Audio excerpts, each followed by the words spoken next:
Pelanggaran yang dilakukan itu membuat Rasulullah geram dan memutuskan untuk menyerbu kota Mekah. Kaum Quraisy yang menyadari pelanggaran tersebut akhirnya mengutus Abu Sufyan ke Madinah untuk melakukan diplomasi. Abu Sufyan bahkan menemui beberapa sahabat Rasulullah seperti Ali bin Abi Thalib dan Utsman bin Affan. Namun kaum muslimin tidak menghiraukannya karena putus asa tidak bisa melakukan diplomasi dengan kaum muslimin. Abu Sufyan pun kembali ke Mekah.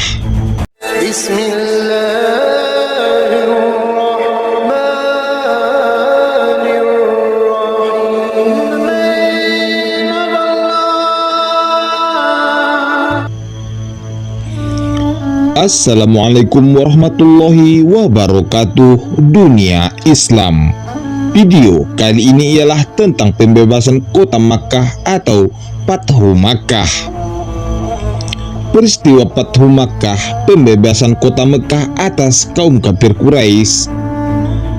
Fathu Makkah merupakan peristiwa besar yang terjadi di zaman Rasulullah.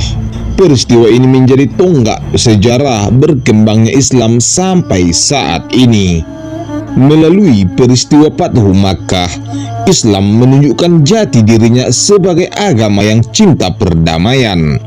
Hal ini ditunjukkan langsung oleh Rasulullah sebagai pemimpin pasukan muslimin saat itu. Peristiwa Fathu Makkah terjadi pada 17 Ramadan tahun 8 Hijriah. Kemenangan mutlak didapatkan kaum muslimin dengan merebut kembali Mekah. Apa penyebab terjadinya Fathu Makkah dan bagaimana kronologis sejarah peristiwa ini? Sejarah Fathu Makkah. Awal bulan Zulqa'dah tahun 6 Hijriah, Nabi Muhammad SAW beserta kaum muslimin datang ke Mekah untuk menjalankan ibadah umroh. Mereka juga membawa 10 ekor unta untuk dijadikan hewan kurban. Kaum muslimin sangat antusias dengan perjalanan umroh ini. Mereka tidak sabar untuk kembali berpijak di kota kelahirannya, Mekah.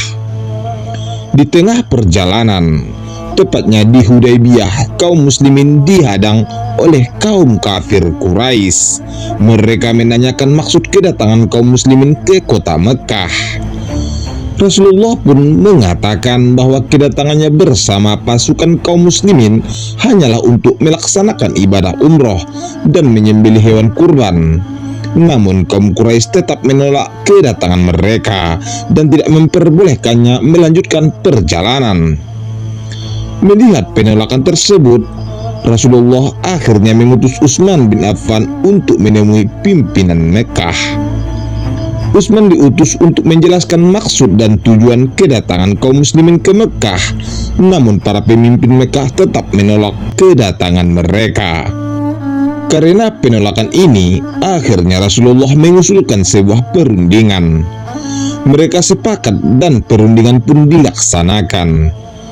Rasulullah maju sebagai delegasi kaum muslimin dan Suhail bin Amr sebagai delegasi kaum Quraisy.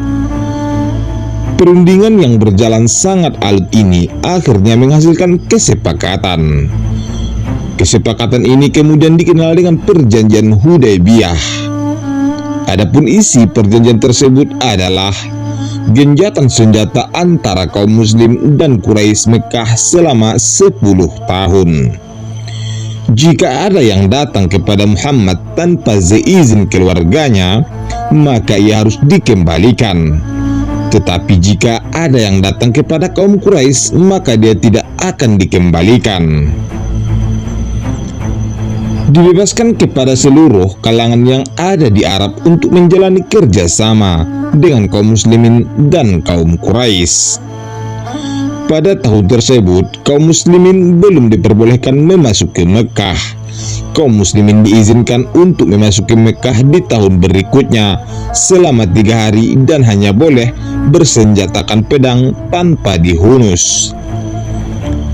Perjanjian didasari pada ketulusan dan kesediaan kedua belah pihak.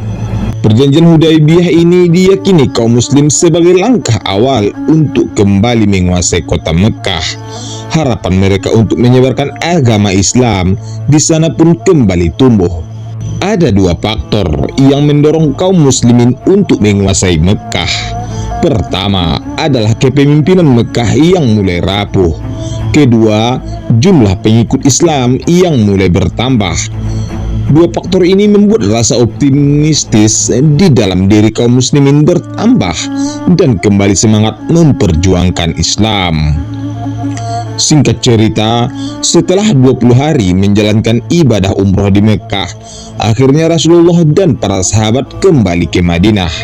Semua berjalan seperti semula, sampai datang kabar dari Mekah bahwa kaum Quraisy melanggar perjanjian yang telah disepakati. Suku Bakr dibantu oleh kaum Quraisy Mekah melakukan penyergapan kepada suku Khuza'ah. Bahkan mereka membunuh salah satu tokoh muslim dari suku Khuza'ah. Pelanggaran yang dilakukan itu membuat Rasulullah geram dan memutuskan untuk menyerbu kota Mekah. Kaum Quraisy yang menyadari pelanggaran tersebut akhirnya mengutus Abu Sufyan ke Madinah untuk melakukan diplomasi. Abu Sufyan bahkan menemui beberapa sahabat Rasulullah seperti Ali bin Abi Thalib dan Utsman bin Affan. Namun kaum muslimin tidak menghiraukannya. Karena putus asa tidak bisa melakukan diplomasi dengan kaum muslimin, Abu Sufyan pun kembali ke Mekah. Rasulullah bersama pasukannya bersiap diri untuk memasuki kota Mekah. Setelah bertahun-tahun jumlah pasukan Rasulullah semakin besar sebanyak 10.000 pasukan siap datang ke Mekah untuk melakukan pembebasan. Rasulullah membagi pasukannya ke jalan yang berbeda. Ketika pasukan muslim menyerbu Makkah, kaum Quraisy hanya bisa pasrah. Mereka tidak mampu melawan pasukan muslim yang sebesar itu. Abu Sufyan dan pemimpin Mekah lainnya menyerah kepada Rasulullah. Akhirnya Rasulullah bersama pasukan muslim pun menang dan berhasil menguasai Mekah tanpa pertumpahan darah. Rasulullah mengampuni seluruh penduduk Mekah dan melarang pasukannya melakukan pertumpahan darah. Pada 17 Ramadan tahun 8 Hijriah, Mekah dibebaskan dari kaum Quraisy Mekah. Peristiwa ini kemudian disebut sebagai Fathu Makkah. Saat itu juga berhala-berhala di sekitar Ka'bah dihancurkan. Setelah Ka'bah dibersihkan dari berhala, Rasulullah Shallallahu Alaihi Wasallam mengutus Bilal bin Rabah untuk mengumandangkan azan pertama kalinya. Demikianlah kisah tentang pembebasan kota Makkah atas kafir Quraisy. Semoga bermanfaat. Terima kasih sudah menonton.